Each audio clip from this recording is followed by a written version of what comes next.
Boker Tov, Eliana. Boker Tov, Olivier. Tout va bien?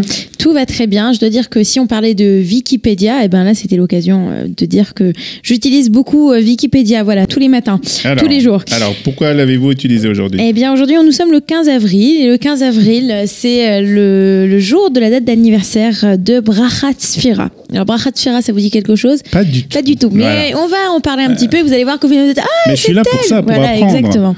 C'est alors ça le kiff de cette rubrique. Il faut dire quand même que dans les années 30, 40, 50 en Israël, il y a un genre musical qui a fait beaucoup parler de lui. C'est ce qu'on appelle Zemer Haïvri, oui. C'est-à-dire la mélodie hébreu, donc un retour au monde hébreu. Et puis dans quelques instants, on écoutera un extrait on va écouter de la musique ce matin, super. de Zemer hébreu. Alors je vais vous faire écouter. Pour nous mettre dans l'ambiance de Pessah. Voilà, et il faut dire que c'est des musiques qui ensuite ont été reprises par de nombreux chanteurs israéliens dans les années 60, 70, 80, 90. Vous connaissez cette chanson?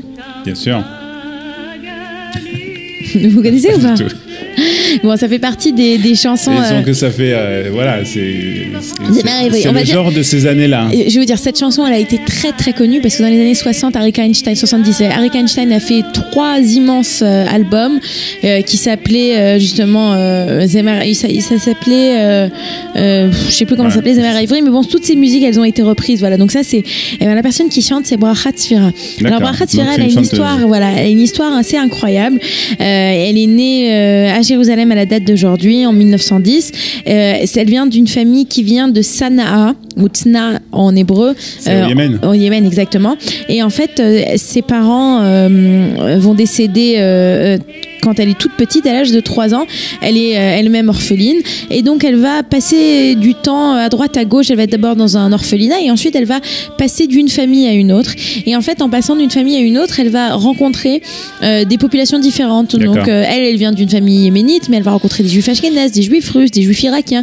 Et en fait, avec cette rencontre, elle va apprendre énormément, en particulier sur eh bien, la façon dont ces gens-là chantent, les traditions culturelles, les traditions musicales de tous ces juifs en fait qui se sont retrouvés en Eretz Israël. C'est elle là, voilà. Alors on va la voir dans un instant. Voilà, c'est elle. C'est une belle femme. C'est une belle femme. Alors, c'est assez intéressant parce qu'à cette époque, il y avait quand même pas mal de femmes yéménites qui étaient au devant de la scène dans tout ce qui touchait à la musique.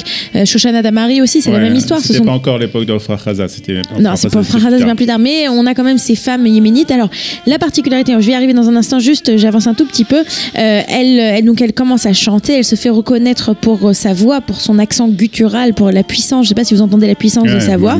Et elle va donc se faire connaître un peu à droite à gauche. À la fin des années 20, elle se rend à Berlin où elle va étudier la musique. Quand on y pense, c'est fou parce que c'est quelques années avant le début de la fin, mais pourtant elle se retrouve à Berlin. À Berlin, elle va étudier donc le chant, la musique, et c'est là qu'elle va rencontrer quelqu'un qui est très connu, qui va être très connu dans le monde de la musique. Eh bien, il s'agit de Shimon Nardi. Shimon Nardi, je ne sais pas si ça vous dit quelque chose, mais c'était lui, Nahum Nardi, pardon. Nahum Nardi, c'est lui qui a composé, c'est lui qui a fait tous les arrangements musicaux de toutes ces chansons très connues. C'est lui qui l'a fait. D'ailleurs, ils vont se marier. Mais en vivant ensemble, eh bien, elle va lui apprendre aussi à découvrir ce monde musical qu'il ne connaît pas. Lui, il a un monde musical qui est plutôt classique, de juifs ashkénazes, et elle va lui faire découvrir des mélodies, des sons, etc. Magnifique. Et c'est ainsi qu'elle va se faire encore plus connaître. Et alors, à cette époque, il y a aussi une espèce de recherche.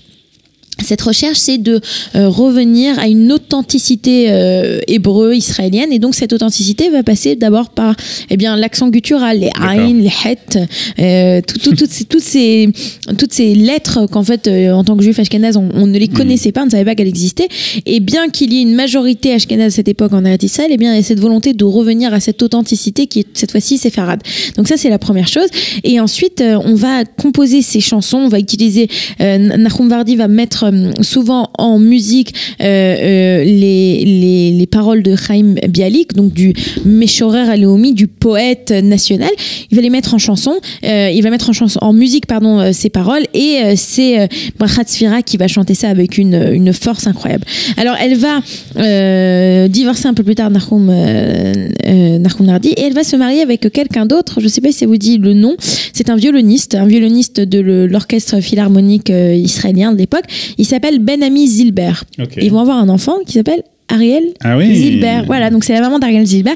Et là, justement, pour terminer cette émission, on va écouter Ariel Zilber qui a repris une chanson de sa mère dans un...